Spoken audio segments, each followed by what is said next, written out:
I'm a daughter of a teenage mom. My mom was a teenage single mom, and actually I'm from 4 generations of teenage single moms. That's what my college essay was about. And all too often, I just didn't see people that looked like me or that even had a background like I did in the rooms that I was sitting in. So I thought about how could I create something to help change this so that I'm not an anomaly and that there are more people in rooms that have varied backgrounds, coming from all different sorts of situations, family lifestyles, first generation, whatever the case might be, that there's room to make sure that they're prepared to succeed at work as well.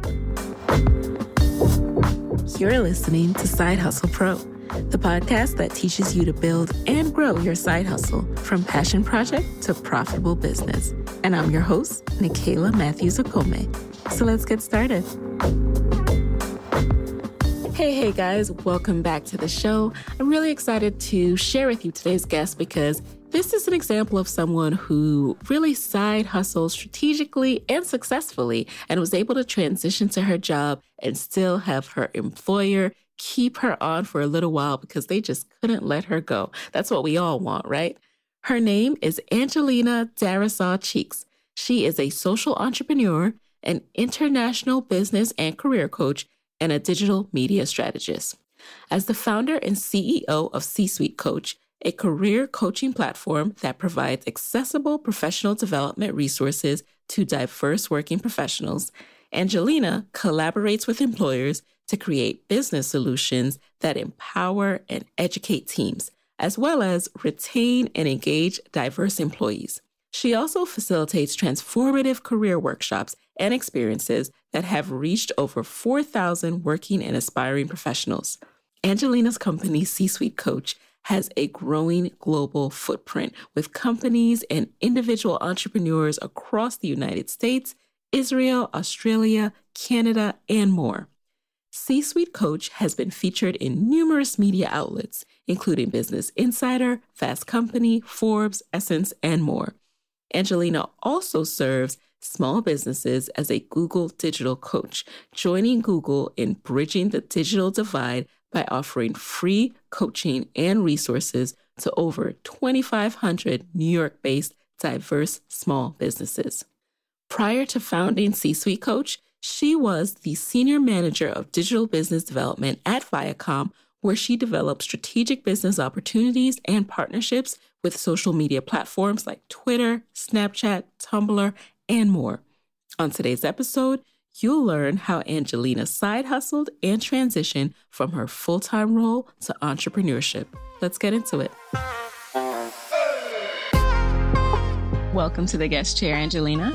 Hi, thanks for having me. Yeah, I'm so excited to have you here. I just read your amazing bio, but I'd love to know in your own words, walk us through the early days. What did you want to do when you were a kid, and what was your original education and career path?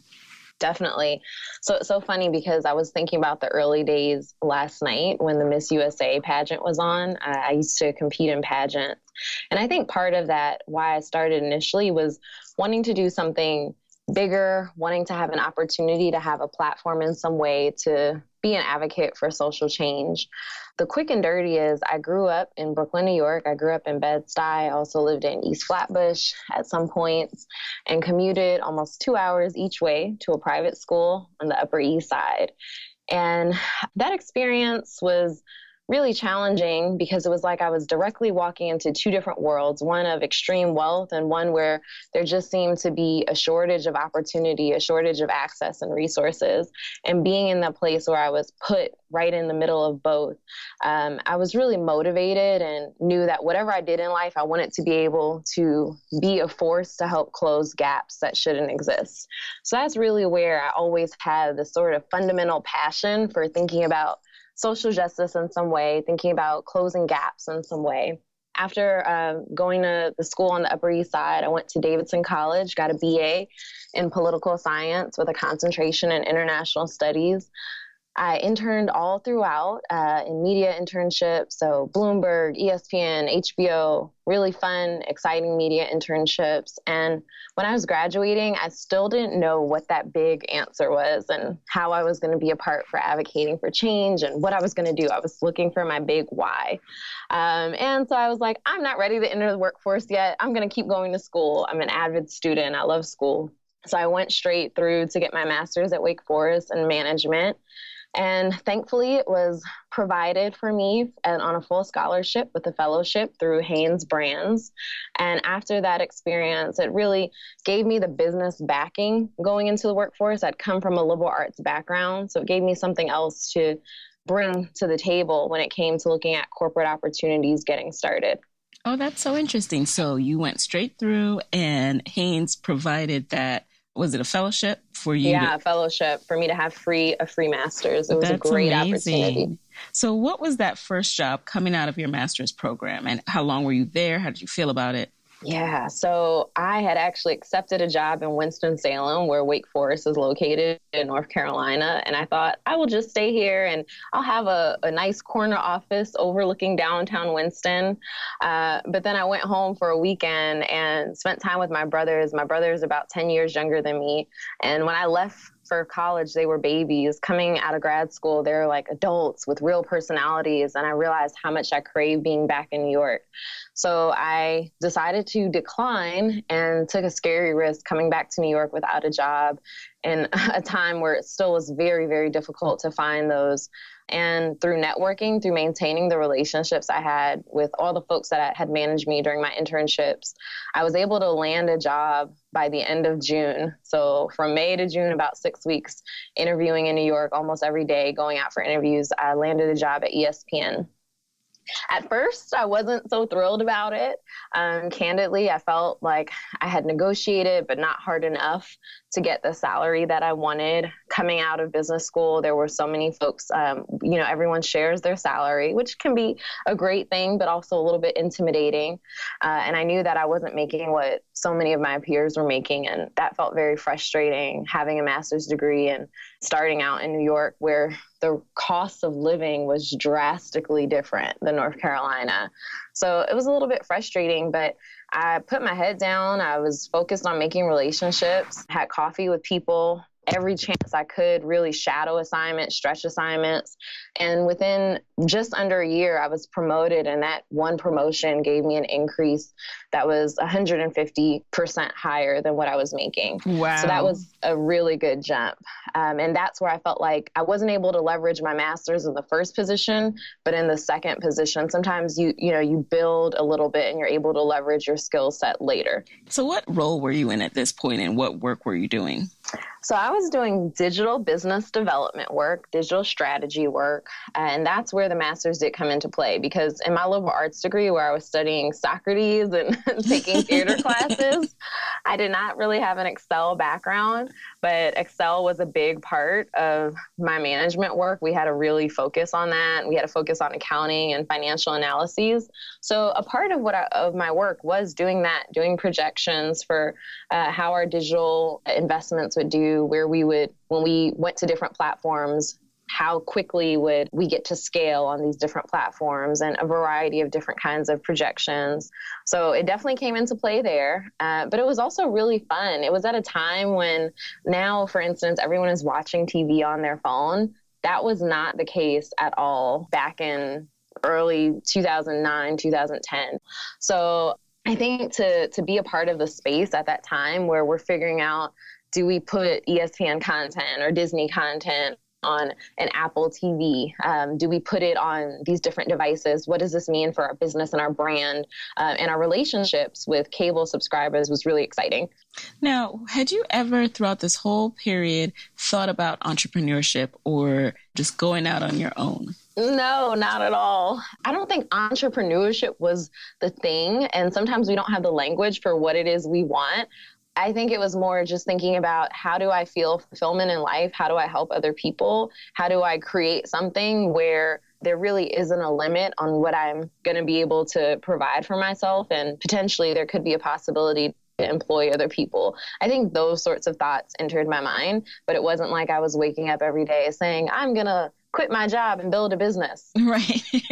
I love that you say that sometimes we don't have the language, and it's so true. In your gut, you start to feel what you want from your life, but you don't really know what to call it. And then sometimes you see the word entrepreneur and you're like, that's not me, because you just keep seeing this one picture of it, which is why I started Side Hustle Pro. But I love the fact that you put that distinction that we experience. So let's talk about the pivot, though. What did you do to start to nurture those feelings? Yeah. So essentially in my next role, so I got promoted again, or a higher title and a much higher pay at a different company. I moved over to Viacom, and what was happening is I was doing really fun, cool work again, doing deals with Snapchat and Twitter and all the big brands. And some of the deals I was doing were making the trades. It was really exciting. But I found that my office door was swinging open with people that didn't want to know about Snapchat. It was mainly women. It was mainly people of color and LGBT individuals. And the challenges they had were, I'm struggling at work. I don't know I've been in my position too long. I'm not making the money I want to make. I don't know how to get promoted. You're getting promoted. You're getting FaceTime with the C-suite. Like, what's happening? How do I get this? Or how do I deal with all these stresses? And there were just a lot of folks feeling stagnant, feeling like they didn't have resources to get themselves to the next level, and eventually feeling really disengaged at work. And it was something that made me feel really sad, because it was something that naturally I enjoyed. And while it was always this game of politics sometimes at work, I knew how to masterfully weave through that. And I wanted to help other people do that as well. Now, to be clear, I had coaches. I had a lot of access to opportunities. And I think that it was a really interesting space to be in. I'm a daughter of a teenage mom. My mom was a teenage single mom. And actually, I'm from 4 generations of teenage single moms. That's what my college essay was about.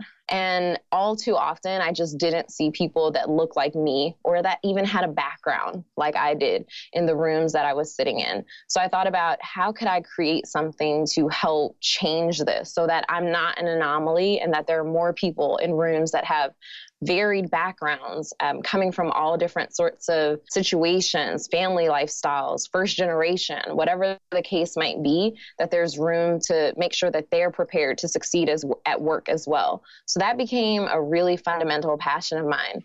Honestly, in 2012 is when I first started. It was even before I got to Viacom. I started a blog where I talked about how to be successful at work through the lens of rap lyrics. So very true. It was called CSuite Swag.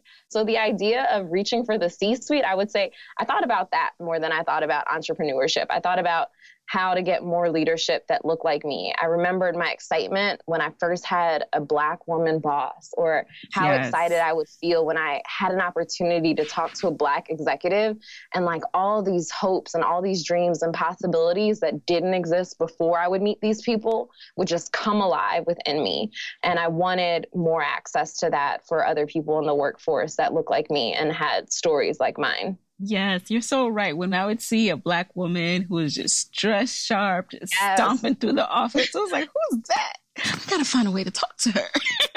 Right. But how did you get here? How do I get there? So you start C-Suite Swag, and where does it go from there? When does it develop? When does it, evolve into C-Suite Coach? So I think this is really important, because one of the great parts of technology and content creation is it is a way to, I talk about branding, for instance, when I talk to working professionals sometimes, and that's a great way when you create content to establish your expertise and to get demand for people to want to have access to you. So it was a very small blog, but just from sharing it on my Facebook, I started to get opportunities. I would use rap lyrics, and then I would post a picture of an outfit, and the idea of like, let's rethink what it means to have the swag to get to the C-suite. It doesn't always have to be in a suit. We're young, we're people of color, we're fresh. And this is the music that we're listening to when we go into these meetings where we're one of the only, like we're playing Jay-Z, we're playing Lil Wayne. So anyway, through just doing that, through creating some content, I got invited to speak at a few different colleges and universities and put together programming around everything from how to connect when you have a lunch meeting with potential. That was something that some of the students were going through. They would be invited to interviews on lunch meetings and feeling really intimidated by that. So it was primarily for students of color. I got asked to do programming at Rhodes College, at my own alma mater, Davidson, and eventually it grew from there. More demand came and more requests for me to do speaking came. Wow. So you start getting requests for speaking and, so you're certified side hustling at this point. Yes. When did you make the leap and, how did you prepare for that? Yeah. Okay. So a few different things happened. One, when I was working full time and knowing that this was happening, I asked for my manager to support me getting classes to certify me in coaching. So I got a certificate in coaching at NYU that was fully paid for by my company. This is important because a lot of companies have tuition reimbursement programs or they have other resources that you can take advantage of that can help with whatever your side hustle or whatever your dream is. You just have to frequently be able to make a business case for how this relates to your work. And depending on the company, sometimes there's rules like, okay, after we pay this $10,000 for you to go on this training, you have to stay with us for 3 months or for 6 months. So just be mindful of that. So I got Viacom to pay for this $10,000 certificate at NYU, which I was very happy about. And I started to think about, what do I want to do with this coaching certificate? Do I leverage it into doing more one-to-one coaching? And now keep in mind, I was working with young CEOs of tech companies, Snapchat, all these other small companies. Social TV was a big thing at the time. And I was like, there's a book called Why Should White Guys Have All the Fun? And that's literally, that's literally what I was thinking. I'm like, what's holding me back from launching a company and going out on my own? So I started to think about scalability, because one thing that's really important is making sure, and this is constantly the focus of my business now, making sure that it is not just me, that I can sell something that exists without me being present. So even when I think about the long-term strategy, I keep that in mind all the time. So I went with the idea of creating an app to connect coaches with diverse talent. In terms of how I actually made the leap to leave, Viacom was going through layoffs, and I think that your gut will speak to you sometimes. I would come into work, and layoffs they can be life-changing, they can be traumatic for people, they can really not be a positive thing at all. And I was coming into work hoping that I would get laid off. Wow. And I knew, and when you're feeling like that, I was just like, I am not in alignment at all. This is a terrible thing to wish upon myself, as other people are struggling with that. So I had to be honest with myself. And our team was getting elevated. We moved from the COO to the CFO. And it seemed like my boss was positioning me to grow. He was asking me what additional responsibilities did I want to take on. We were having conversations about me getting a higher title. There were all these things happening. And I felt like he was someone that, although I never could fully be my full authentic self, still respected me and supported my work. So I was just honest. We had a conversation about growth, and I said, I need to get back to you and think about if I can take on this growth. Give me a day. And I came back the next day and I offered to resign. I shared that I would be resigning. And I said, look, it's not to do anything competitive at all. I'm not going to another company. I'm doing something that I'm passionate about, and I'm starting something on my own. And so it was a really interesting conversation. It was great to have that trust, because I think that even now when I connect with my old team, they're still very supportive. And if anything, I feel like I could always rely on them to give me whatever sort of recommendation or endorsement, because I was very open, I was very honest, and I didn't want to string them along and then just leave suddenly when I felt like they were positioning me for growth. So I feel like that integrity is really important. Now, let's break this down a bit. I think, first of all, that's incredible. And that's awesome that you were able to just be upfront with your boss. Now, I know that you were really taking the time to do that self-reflection, but had you started to financially prepare for entrepreneurship? Yes. Did you have the shape of what your business would be at this point?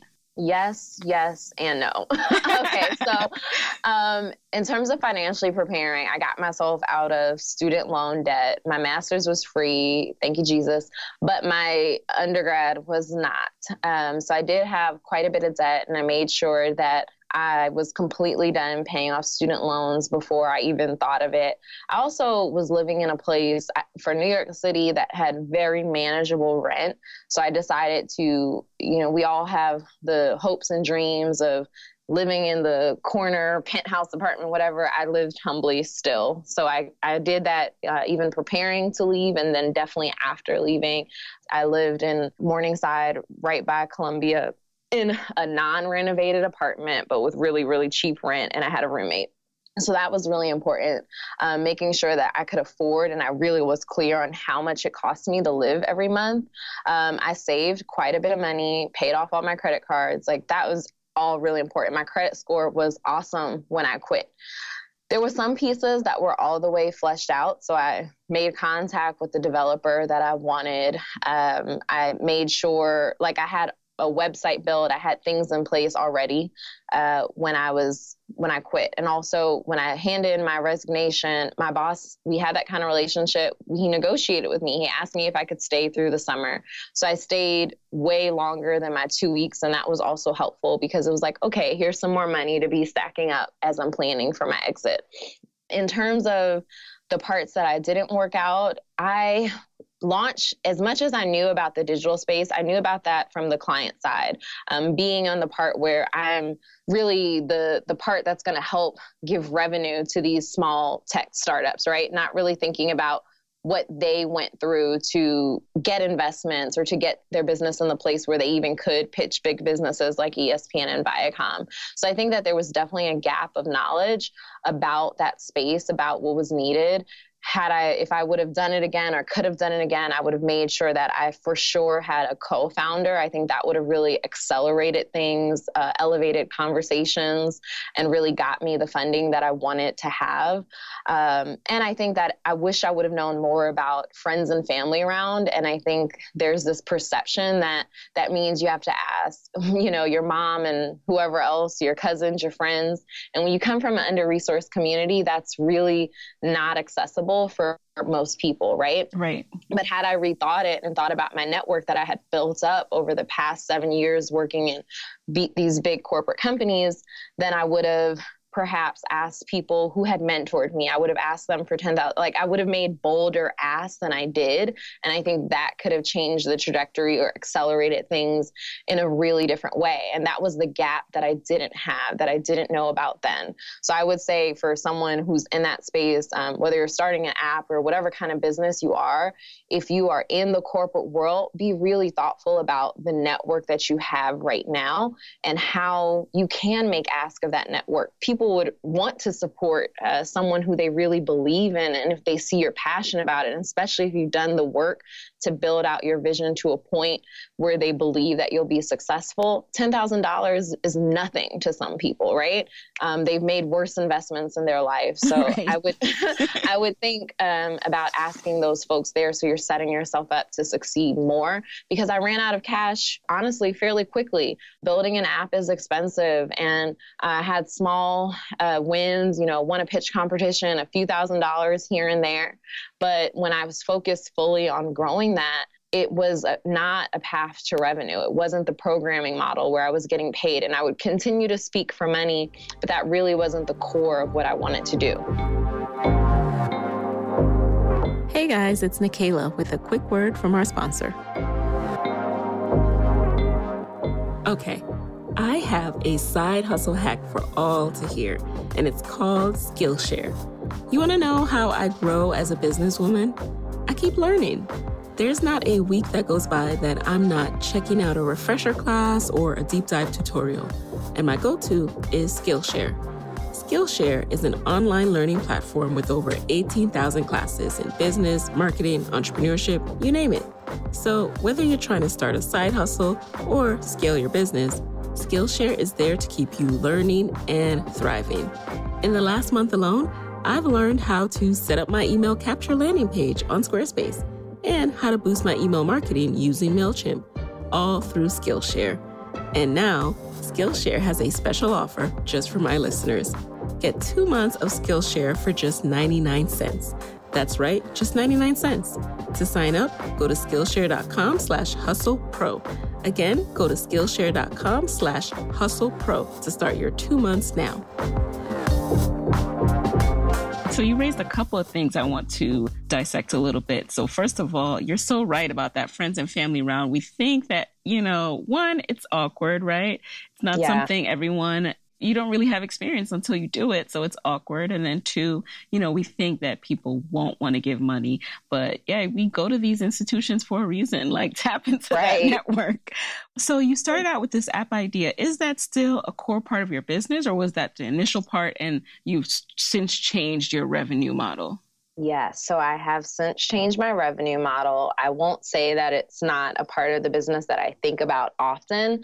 And I've been very strategic about the relationships I'm building now to potentially there might be a comeback in a different way with a different purpose, but that does include a level of technology that helps provide scalable coaching. I'll say that. That's something that I've been quietly working on. But through the advice of investors who, everyone was so friendly with me in this process, they just weren't giving up the coin. And I think that, but I think that was a learning for me too, right? Because every time you hear a no doesn't mean that the person that's telling you it is terrible. And it also doesn't mean that it's a full stop no. I do think that it's a not right now, and it was a not right now, but hopefully I did a good enough job at impressing them that when I come back with another idea, we have a good foundation.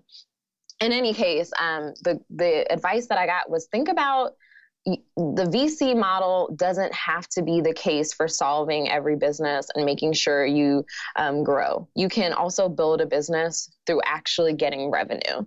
And when I focused on what I had been doing that was giving me money in the time that the app wasn't, it was really creating programs that offered value to companies, that offered value to the employees that went through it, through the programs at the different companies that I'd partnered with. So I thought more about building out that business and thinking more about content programming and also working on training other facilitators, other coaches to work alongside me. So that really has been the focus for about the last year and a half, building out. So last year, almost exclusively, all of my revenues came from doing programming with companies and partnering with companies to provide programming for their employees. That solved some of the challenges because it helped me meet my goal, my need of working with diverse people of color and giving them access to coaching philosophies, giving them access to things they needed to succeed at work, but it didn't put the onus on that employee or that individual to pay, and the app did. So that was a big shift as well, moving from a B2C focus to a real B2B focus. And there's also just a lot more money in that, frankly, in this space of professional development. So when you go in and you partner with a company, how long are those sessions and what kind of information are you providing the employees? Like, can you tell us a little bit more about what the CSuite Coach does? Yes. So it can really vary. In the last year, there's been a demand for all types of programming, and there's a level of customization that I'll do with each client. So there might be a demand, for instance, for our audience is really struggling with business communication. They don't know like some of the basics around how to articulate their value at work, how to make sure the goal is to get more people of color promoted, keep them retained, keep them engaged at work. So they may be struggling with a particular area in that sense. So making sure that they walk away with some outcomes that relate to that. So that's a really popular, talking about effective business communication, how to articulate your business value. So when you're prepared and you are prepared when you're going into meetings for annual reviews. But there's also been a great demand for trainings around resilience. Unfortunately, in all different industries that I've worked in, employees of color, so it's an interesting space. Employees of color are frequently feeling they're losing engagement because they're dealing with so much Microaggressions is a popular term. I think about it as like mini traumas that happen on a day-to-day basis that really isolate you and quiet your voice, which is really needed in a lot of corporate settings. So last year, for instance, I presented to about 4,000 working professionals, and simultaneously, through a partnership with Google, which we can also talk about, presented to about 2,500 New York City-based diverse business owners. When I talk to the working professionals, so many of them, and these are also all diverse people, so many of them are saying, I'm so frustrated at work. I don't want to participate anymore. I want to leave and launch something new. So the thesis that I've gathered being in these two communities is that, yes, there's a lot of innovation in our community and all of that, but the reason why African-American women are the fastest growing business segment is because we are so unhappy at work. And that's what I'm seeing. Having worked with business owners, I think it's very important that people don't leave before they're ready. They don't leave without a plan. Yes. That they don't leave really with themselves set up to succeed. And I think that a lot of people are so frustrated that they're leaving prematurely, and they may have the passion for whatever it is that they're interested in, but you have to have a different level of passion to run a business because there's a lot that, just like at work, everything isn't exciting that you do. All of the aspects of working, I have to take a deep breath, or my mom and I were talking about this yesterday, say a Bible verse just to get myself mentally prepared for some of the things that I have to do that I'm not excited about. But if I don't do them, I won't, be able to operate, right? Like my business won't run. So I think that part is important, knowing that even though, you may not have to deal with that annoying coworker touching your hair or making that annoying All Lives Matter comment to you anymore, you're still going to have to deal with other uncomfortable situations. You're still going to have to deal with developing new skill sets that you thought you would never have had to need. And so many people would, even when I go to happy hours or I'm networking, will say things like, so do you just wake up every day and do whatever you want? Right. No, you have to choose your pain. It's like you could either be sent an email with all these miscellaneous things that you need to do from an employer, or you could have to do it for yourself and say, okay, this is what we have to do today. I don't want to, but it needs to happen. Yeah. So that part is just really important because I've been really fortunate to be alongside both diverse communities, those in the working world and in the business owner world in the last year. And that juxtaposition has just made a lot of things really clear to me in terms of what's missing and what's needed. So that being said, now that's what's been happening for the last year. Now the primary way that I work with companies is in a 2-part training, because what I realized after about a year and a half of doing these trainings with diverse talent is we can work on, how you improve your contributions at work all day long. If your manager, for various reasons, doesn't see you as leadership potential or doesn't connect with you and is therefore not providing you with opportunities, there's still a missing piece to the puzzle. So I'm continuing to do programs, and now it's moving towards one very specific program with employees at work, but now also adding in a leadership and inclusive management program for leaders of diverse teams as well. This is incredible. This is awesome. You have really taken on something that needs to be discussed and are forging ahead and breaking new ground. Now, how do you go about finding your B2B clients and establishing your authority and the fact that you are the person who should do this training and not some management consulting firm? Oh, yes. Okay. So one of the things that I've done is I've had to flex. I'm very friendly for sure, but I'm definitely a little bit more of an introverted personality. And I think that when I left corporate America, and I was working with great companies, ESPN, Viacom. I remember I would go to South by Southwest and ask a question, and I just would say my company name. Then there would be a line of people wanting to speak with me.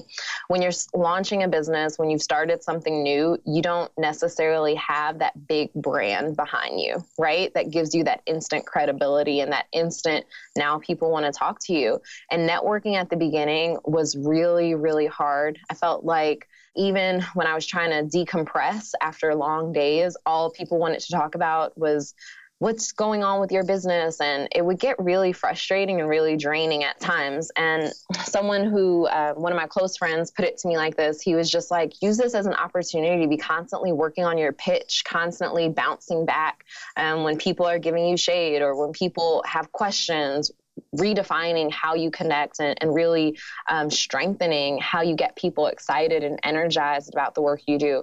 And that shift in perspective was really great for me because I no longer dreaded it. I looked at it as an opportunity.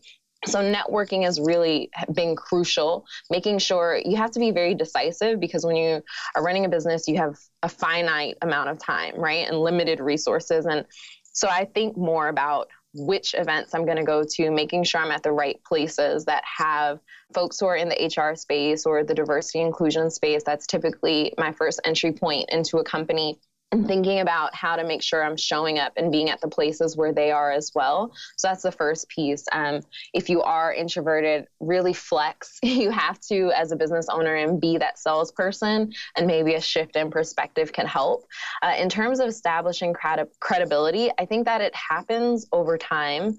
And each year or each even month, after the previous partnership, the next partnership becomes a lot easier to get, right? So the more you build up your client base, the more clients will follow. Writing in this space has helped a lot. I contribute to a diversity inclusion blog, being on the circuit, being on panels and having people be able to see what you're about and what you present. And also just reviews, collecting data about your past programs. That has been a key selling point for me as well. And then I just think that the last thing is everybody isn't your perfect customer or the right client for you. And truly innovative companies that want to solve these problems. So in my space, for instance, that's what I'm looking for, that are really going to afford the budget, afford the resources to make changes happen within their company culture. They're really open to hearing all sorts of ideas. And I think that if you know the work that you do, so for instance, I'm constantly training, I'm training on instructional design. I'm training on impact metrics for my programs. I'm constantly investing in myself to be better at what I provide. And when you do that, you know that you're credible and you attract the right people that want to work with you. And the people that don't, they're usually not your right client for whatever reason. And that has helped give me confidence in the pitch. Now, two things about that, and then I want to move into the Google digital coaching. But one, so are you sending out cold pitches? When you first started, were you just approaching companies, and now is it more of a network thing? Yes. Okay. Yes. So when I first started, I literally would keep spreadsheets of a variety of different categories. I would go through my LinkedIn, point out who was the contact at each different company. And I was really lucky for the first year to have a part-time person working with me. That helped a lot because she really got the grounding started on this, right? So who was the point of contact? I had materials that I sent out. I even sent mail packages with different quotes from and survey data from previous programs I'd done. And even I would do a few things for free in the very beginning. And when I did, my ask was, look, I need video, I need photo, and I need you to write a review on LinkedIn or a review somewhere else where I can use this quote, but they were from the right kinds of people. And that then helped. So now it is more of a networking thing. When someone wants my card or I connect with someone, there already is that footprint of proof, right? And that has helped a lot. So it started with a lot of pitching, a lot of outreach, constant phone calls, some that went nowhere, but really there would be the people that would say, this sounds interesting to me, let's try it. And then that builds up a client base where now more are coming. Okay. And so the second part was, I was wondering who coaches you? You touched a little bit on the training, but how are you continuing to grow? Yeah, so in a few different ways. And it's funny that you asked that because this morning I was texting my coach again. So training is really important because there's a lot of innovation happening in that space when there's a lot of different ways you could look at the space. You can call it talent development. You can call it professional development. You can call it diversity and inclusion and retention work. So there's really a lot of different buckets that it can fit in. But across the board, there's innovation happening. There's a demand for e-learning.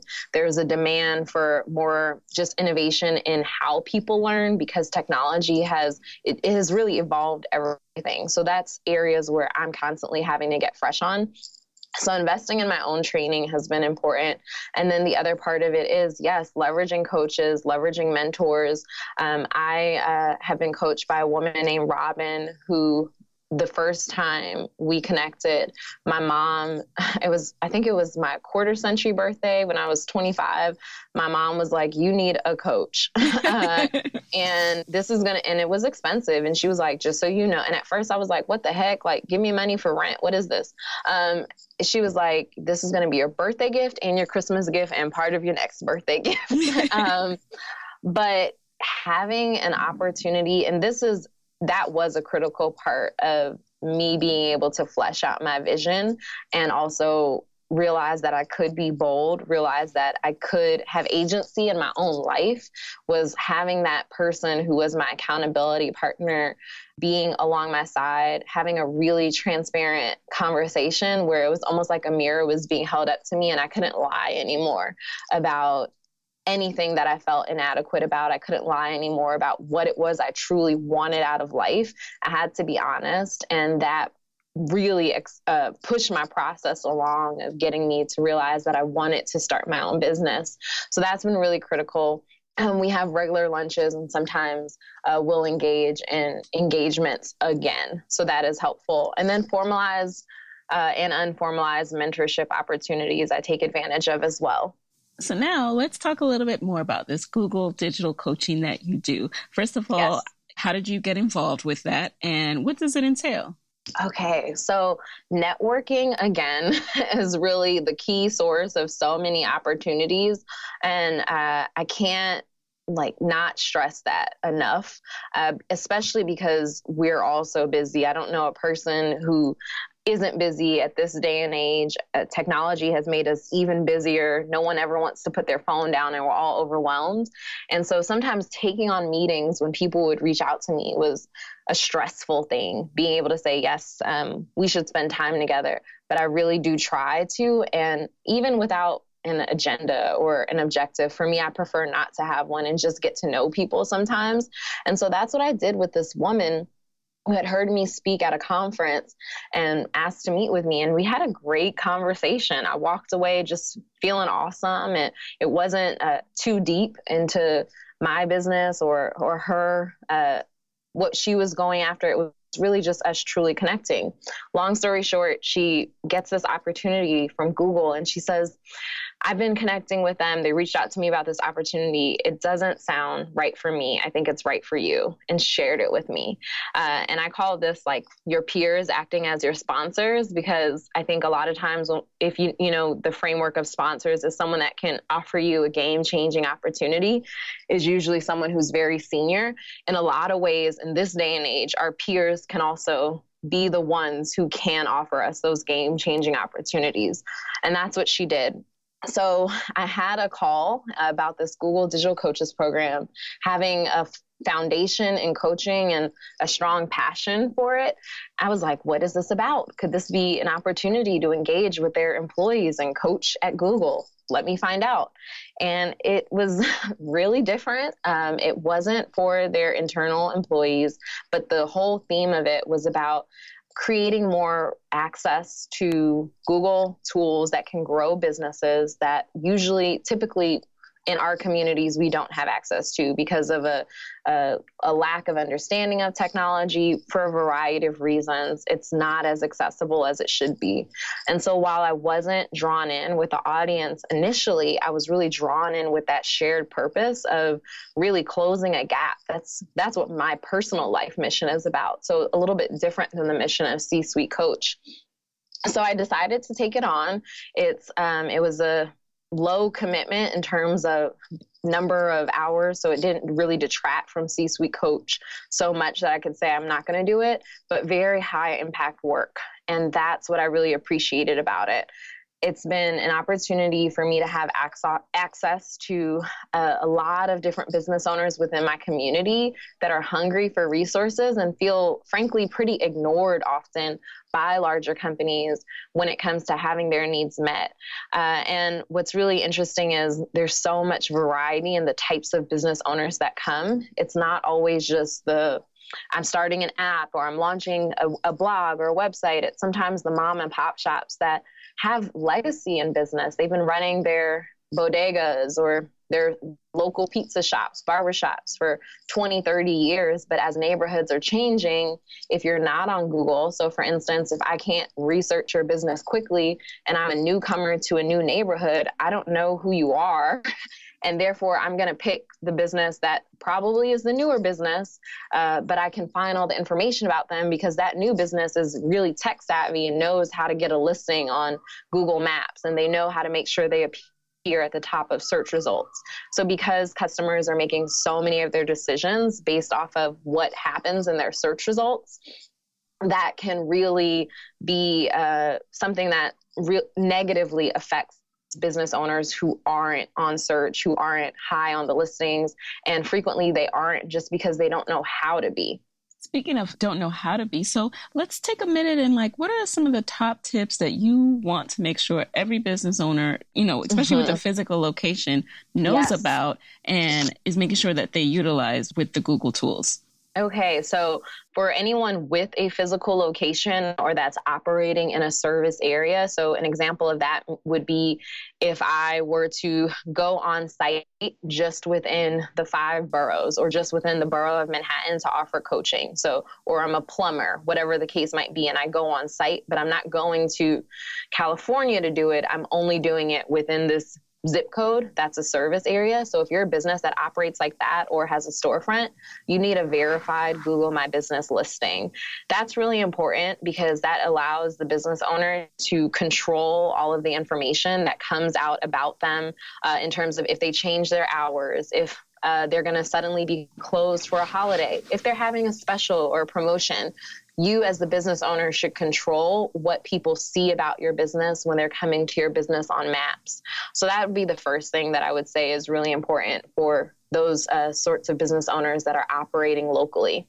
And then what about if you don't have a physical business? Are there some common tips that you find yourself giving to entrepreneurs as they start up their businesses? Yeah, and I would say this one extends beyond just Google. I think with a website in general, it's really important to be thoughtful about your customer journey and thoughtful about if you're building anything you're doing with your digital presence, whether that's on your website or on your social media or whatever. What do you want people to get out of this? And how does this tie back into the bottom line for you? That's really key because we're told frequently, these are the tactics, these are the things you need to have as a business owner. You need this on your website, you need this you need a social media page, but not frequently thinking about how to make sure that investment is worth our time and drawing back to our business, helping us achieve our business goals.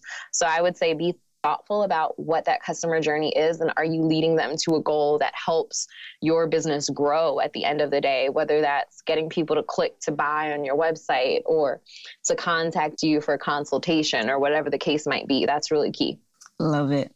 Alrighty, before we jump into the lightning round, I would love to know, so you touched on it at the beginning that you are really intentional about thinking of a scalable business. And I'd love to know how you're thinking of that in light of your speaking engagements. So I read that you gave over 75 speeches last year. Talk to me about this. Is this something you do for a revenue stream, for experience? And do you intend to continue to do that? And how do you see yourself scaling? Yes, so I do, and I have, and that 75 number was just with Google. With CSuite Coach, it was close to that as well.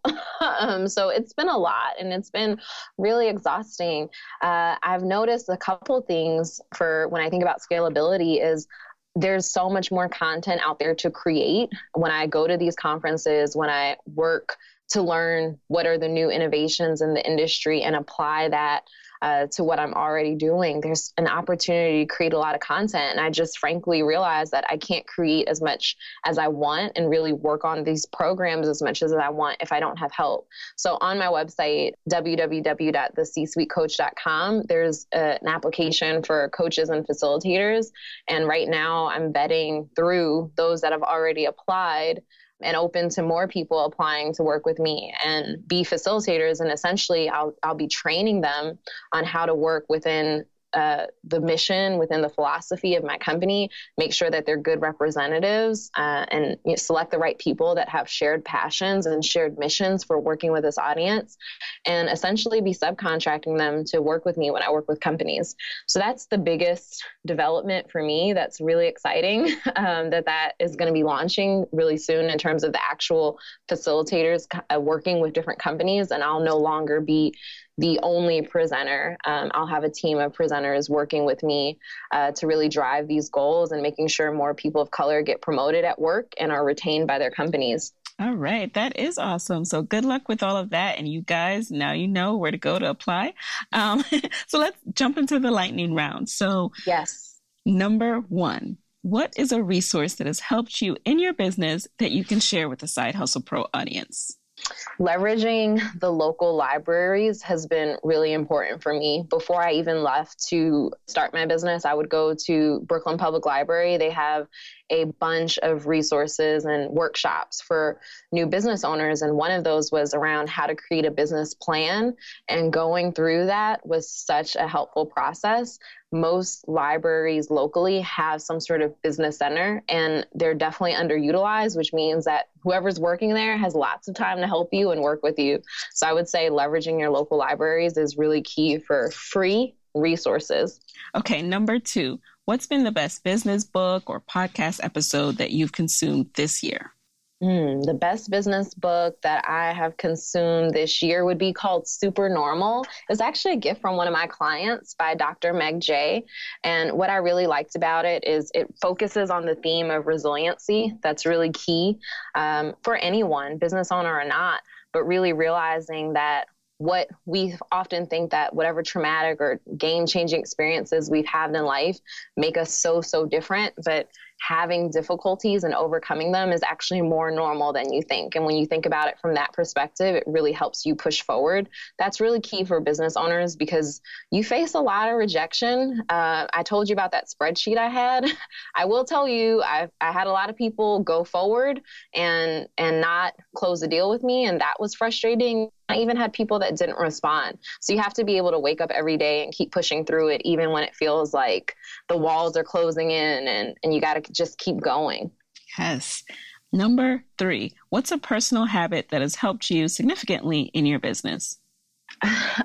So this one I would say is for me, my dog.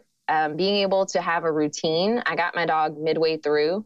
And there were some days where it's just frankly can be a struggle to wake up every morning. And it's a change to go from having a big team within a Fortune 500 company to being a team of sometimes 2, sometimes 1.